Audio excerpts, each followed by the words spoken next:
pait ng mga Naunawaan yung anak ko. trabaho. I make it a point na let's say sa weekend, may konting quality time naman.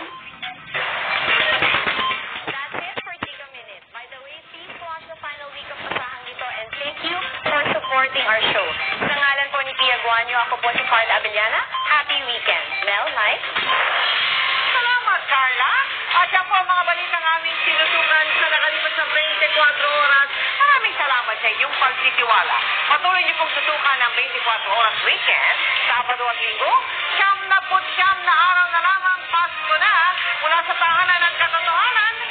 Ako po si Mel Bianco. Ako po si Michael Riquez. Ito ang GMA. Walang kinikilingan, walang pinoprotekta. Walang kasinungalingan, serbisyong totoo lamang. At dahil hindi natutulog ang balita, Tutok kami 24 oras.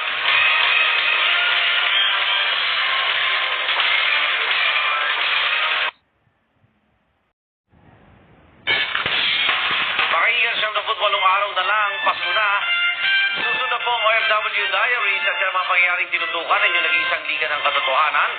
Ako naman, Arnold Clavio. hatid naman ay balitang walang kinikilingan, walang pinoprotektahan, walang kasinungalingan. Serbisyong totoo pa lamang. Ako po si Vicky Morales. Hanggang sa Lunes, sama-sama tayo magiging Saksi.